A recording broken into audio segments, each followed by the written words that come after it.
નમસ્તે મિત્રો, આજે હું તમારી સાથે આમળા કેન્ડીની રેસિપી શેર કરીશ। આમળા ઇમ્યુનિટી બૂસ્ટર છે, તેમજ તે વિટામિન સીથી ભરપૂર હોય છે।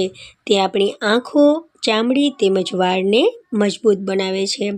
આમળા તમે રોજ એક ખાઓ તો તમારી ઇમ્યુનિટી વધશે, સાથે સાથે તમારી ભોજનમાં રુચિ પણ વધશે।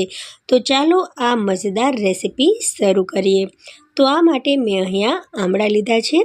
હવે આમળા મેં અહીંયા અડધો કિલો જેટલા લીધા છે। મેં સ્ટીમરને ગરમ કરીને રાખ્યું છે અને તેમાં બધા જ આમળાને આ રીતે બાફી લીધા છે। તો આમળા જ્યાં સુધી એકદમ પોચા ન થઈ જાય અને તે એકદમ ફાટી ન જાય ત્યાં સુધી આપણે તેને બાફવાના છે। તો અહીંયા બધા આમળા સરસ રીતે બફાઈ ગયા છે અને તેની કળીઓ પણ અલગ અલગ થઈ જાય એ રીતે મેં બાફી અને તેને તૈયાર કર્યા છે। તો આમળા બફાતા ઓછામાં ઓછું 6 થી 7 મિનિટ લાગશે, ત્યાં સુધીમાં આમળા ફટાફટ બફાઈ અને તૈયાર થઈ જશે। તો હવે આ આમળા ઠંડા થાય પછી આપણે તેના બીજ કાઢી અને બધી કળીઓને અલગ કરી લેવાની છે। તો અહીંયા મેં બધા જ બી કાઢી નાખ્યા છે અને બધી કળીઓ મેં આ રીતે અલગ કરી નાખી છે। હવે જેટલા આમળા લીધા હોય તેટલી જ આપણે ખાંડ લેવાની છે અને તેને આમળાની સાથે મિક્સ કરવાની છે। અને આ રીતે મેં બધી જ ખાંડને આમળા સાથે મિક્સ કરી દીધી છે। હવે આપણે આમળા જે ડબ્બામાં ભર્યા છે તે ડબ્બાને આપણે ઢાંકી દઈશું અને વચ્ચે વચ્ચે ચલાવતા રહેવાનું છે, જેથી આમળા ખાંડ સાથે સરસ રીતે મિક્સ થઈ જાય। તો 2 દિવસ સુધી આપણે એમ જ ચલાવતા રહેવાનું છે આમળાને।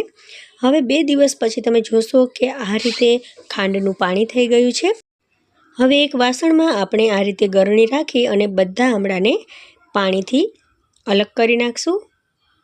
તો અહીંયા પાણી એકદમ ગળાઈ અને નીચે આવી ગયું છે અને આમળા આપણા એકદમ સરસ મજાના મીઠા બની અને તૈયાર થઈ ગયા છે। તો હવે આ આમળાને આપણે 2 થી 3 દિવસ માટે થાળીમાં અલગ અલગ રાખી અને સુકાવા માટે રાખી દઈશું। પંખામાં પણ તે સરસ મજાના સુકાઈ જશે અને જો તડકામાં રાખવા હોય તો તડકામાં પણ રાખી શકાય છે। તો 2 દિવસ પછી તમે જોશો તો આમળા એકદમ સરસ મજાના સુકાઈ ગયા છે। આપણે આ રીતે થાળીમાં તેને અલગ અલગ રાખ્યા હતા અને એકદમ સરસ સુકાઈ અને તૈયાર થઈ ગયા છે। જે પાણી બચ્યું છે તેને ફેંકવાનું નથી, તે ખૂબ જ પોષક તત્વોવાળું છે।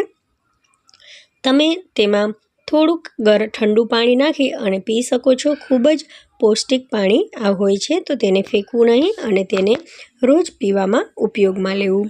હવે આમળાની કેન્ડી બની અને તૈયાર થઈ ગઈ છે, પણ આપણે તેમાં ઉપરથી સુગર પાવડર આ રીતે નાખી દઈશું અને કેન્ડીને સરસ રીતે મિક્સ કરી લઈશું। તો અહીંયા આ રીતે સરસ રીતે આપણા આમળા ખાંડના પાવડર સાથે મિક્સ થઈ ગયા છે। હવે વધારાનું ખાંડનું પાવડર છે તે દૂર કરવા માટે ચાળણીમાં આપણે પાવડરને ચાળી લઈશું। તો આ રીતે કેન્ડીથી પાવડર અલગ થઈ જશે। તો ખૂબ જ સરળ રીતથી આપણે આમળા કેન્ડી બનાવી અને તૈયાર કરી શકીએ છીએ। રોજ 2 થી 3 કેન્ડી તમે બાળકોને આપશો તો બાળકોની ઇમ્યુનિટી પણ વધશે અને તેની ભૂખમાં પણ વધારો થશે।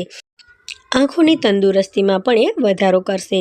તો મિત્રો, તમને જો મારા આમળા કેન્ડીની રેસિપી ગમી હોય ને તો મારી ચેનલને સબસ્ક્રાઈબ કરજો, નોટિફિકેશન બેલને પ્રેસ કરજો અને આ ચેનલને સબસ્ક્રાઈબ કરવાનું બિલકુલ નહીં ભૂલતા। Thank you for watching. મળીએ નવી રેસિપી સાથે, ત્યાં સુધી બાય, ટેક કેર।